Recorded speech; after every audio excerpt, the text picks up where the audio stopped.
Welcome to One More Hour, the podcast all about backyard ultras, timed races, and the ultra running mindset of going one more.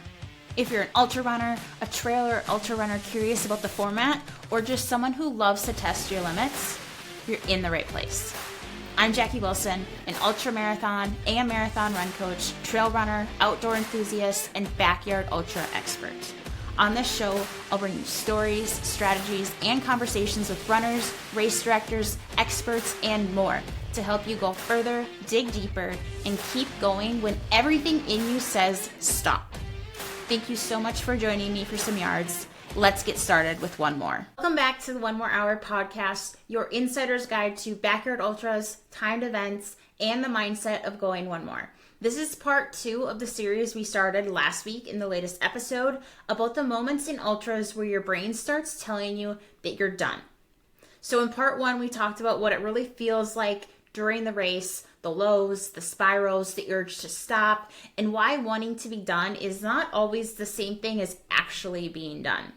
So today I want to talk to you about what happens after the race and some of the thoughts that you're going through. And that strange feeling that so many runners have when the dust settles and they start thinking, I think I still had one more loop in me. I should have kept going. I could have kept going.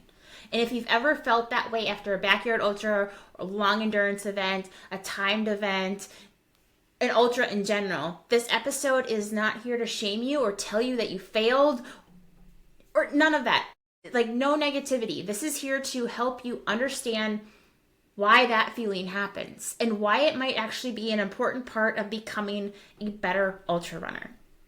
I will say it time and time again, every race has a lesson, so let's get into it. So a lot of runners will finish a backyard ultra and eventually have the same thought. I think I still had one more in me. Why did I quit? Like I could have kept going. I had time on the clock.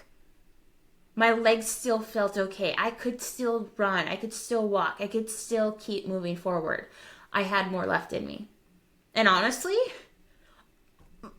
a lot of people are very right. Like they are right that their legs had more in them. Now, before we go any further, again, this episode is not to shame anyone. Like I've been in this same exact spot as you. It's not about saying that you failed or you quit too early. Like, please don't beat yourself up about this. Although I know it is very hard. We have high expectations of ourselves. We want to do well. We want to push ourselves. We want to see how much further we can run than the last race. But again, because when you stopped, you made the best decision that you could with the information, the emotions, physical sensations that you had in that moment, in the brain space that you had. But after the race, something changes, right? Like the pain settles, your nervous system calms down, you get some like good food, hydration in you, you sleep, the emotion fades, you get a little bit further away from the event, you start thinking clear again. You're not an emotional toddler that we get into that state in the race. And then suddenly what felt impossible a few hours ago still feels possible, right? That realization can be very painful. And because during the race, it felt like you had nothing left, right? But afterwards, again, you start replaying those moments. Maybe your legs actually weren't failing, but you were overwhelmed. Maybe you were mentally exhausted. Maybe you were bored. Maybe you were scared about how much worse it could get. Maybe you thought, like, if this feels bad right now, there's no way that I can keep going. There's no way that I can run for 24 more hours, 48 more hours. But here's the thing about ultras. They're incredibly nonlinear, right? Like we've talked about this lots of times. You can feel terrible and then rebound. The sun comes up. Food starts working. Hydration gets into your system. Your stomach settles. Your pacer starts saying the right thing. You take a 5-minute nap and you feel rejuvenated. You stop mentally spiraling. Your mind goes off into a different path. You start focusing on something different. You listen to an audiobook or a podcast. Movement creates momentum again. And then suddenly that version of yourself that wanted to quit 2 hours ago feels very far away. And that's why so many runners realize afterwards that they probably still had one more loop in them. Not because you're physically weak, not because you failed, but because the limit was not in your legs. It was in the mind.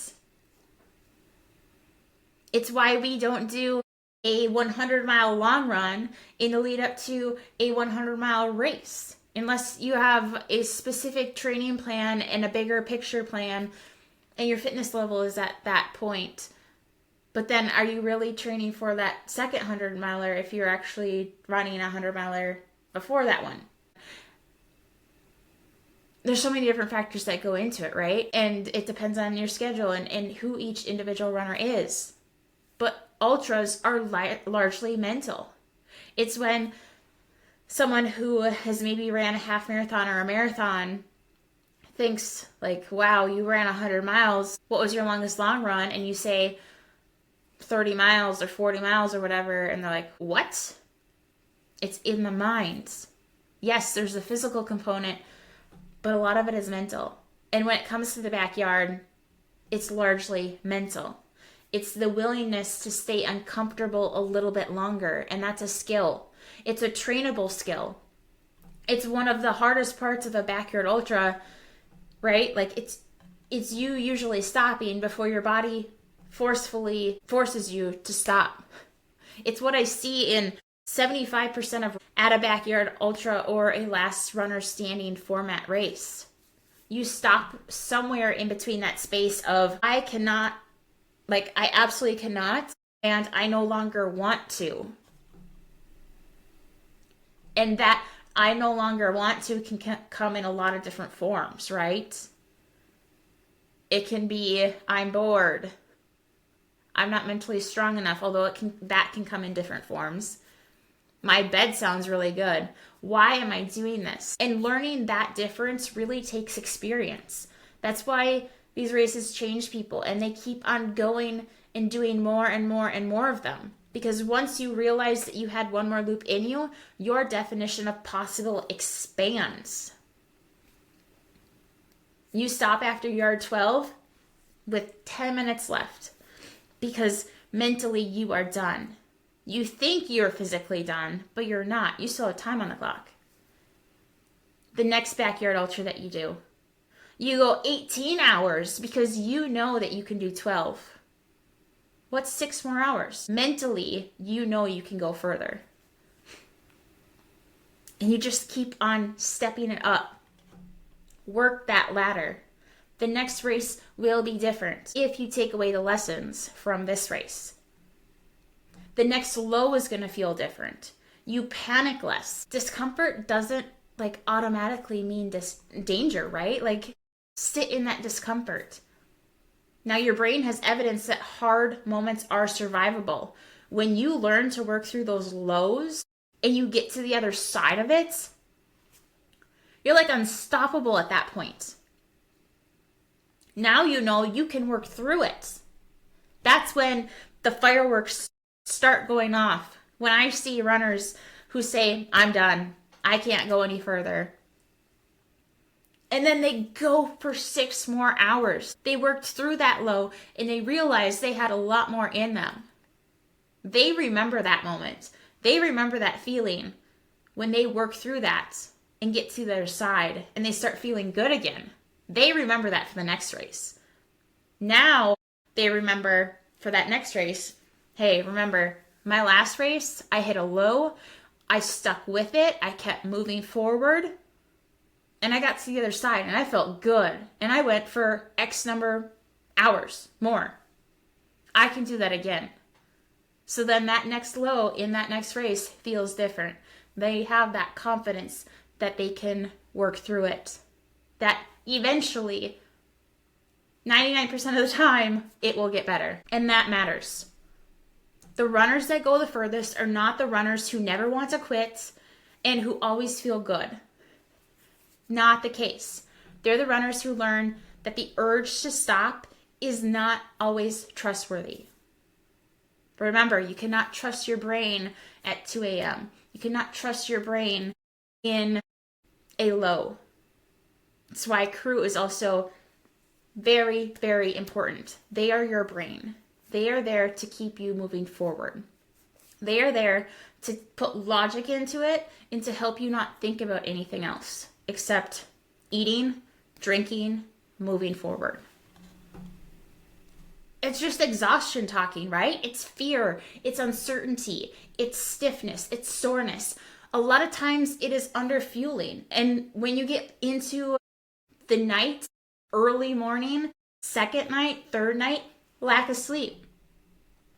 In ultras, we coaches say you need to eat, you need to hydrate, and then you need to take a nap before you make any major decision, because when you wake up, you're going to think differently. And you can throw some caffeine in there before, and you call it a caffeine nap. But when you are about to make a not rational decision, because you are hungry, you're dehydrated, you have GI problems, you're exhausted, you're sore, you're stiff, you've been up for 36 hours, you're not going to make a sound, rational decision. So your crew's job is to get you to eat, to hydrate, to get some caffeine in you, and make you take a nap so that when you wake up, they can push you forward and keep you going. And it will turn around. Now, in backyard ultras, it's a little bit trickier, right? Because you don't have a larger amount of time where you're not chasing a bigger cutoff. You don't have a 72-hour window to complete the race. You need to figure out how to get it done within that 60-minute time frame, or last man standing races, whatever that time frame is for you for when you have to start the next yard or the next loop. But you need to figure out how to take a similar approach but faster. So a lot of runners in backyard ultras are taking small naps, 5-minute naps, 10-minute naps, 3-minute naps. Just lay down and close your eyes. There's benefits to that. So yes, a lot of times there really was one more loop in you. Not as like a reason to regret the race that you ran, but as proof that your limits may be further away than you once thought. You have not reached your highest potential. Every race has a lesson. Every ultra has the mini lessons. Think about them. Reflect on your race. Pull out the things that you need to work on. Find those lessons and improve on them. Knowledge is not power. You can have a book. I don't have a book in front of me. It's behind my computer. You can read an entire book, but if you don't do anything with it, it doesn't give you any power, right? Applied knowledge is power. You need to do something with what you experienced, with what you learned. So take the good, keep applying that for your next race. Like the things that went well, keep doing those things. But adjust what did not go well. Adjust what you had planned that could get better, or what you thought was expected and what it really was, and make those adjustments. Apply, adapt to that application, reflect on it after your race, and adjust. Apply it in your training, adapt to it, make it a routine, make it part of you, reflect on it, and adjust, and repeat, and repeat, and repeat. So, if you take anything away from this episode, I hope it's this. Realizing you had one more loop in you is not proof that you failed. It's proof that your limits are probably more flexible than you thought. That you have so much more potential left to see, to experience. And that awareness changes the way that you approach future races. Because once you've experienced that deep low and you've survived it, once you've seen how quickly things can change in an ultra, you start responding differently the next time things get hard. You panic less. You trust the process more. You learn to stay in it and continue moving forward. You learn to listen to that whistle, and as soon as you hear 2 minutes, you start getting ready. 1 minute, you start standing up and heading to the starting corral. It's a reset. You stop assuming that every difficult moment means the race is over. And that's where growth happens, right? It happens when you recognize that discomfort, the uncertainty, and the urge to stop are all part of the experience. They make us better runners. They make us better people. And with the Backyard Ultra and the Last Runner Standing formats, sometimes the biggest breakthrough is simply realizing that your brain reaches its limits long before your body does. Thank you for listening, and I'll see you in the next hour. Thanks for tuning in to One More Hour. If you enjoyed this episode, hit follow so you don't miss the next yard, and share it with a runner who loves pushing their limits. I'd love to hear your own stories of going one more. Connect with me on Instagram at the One More Hour Podcast. And if you could leave a quick review, it'll help more runners find the show and keep going when they want to stop. Until next time, just go one more hour.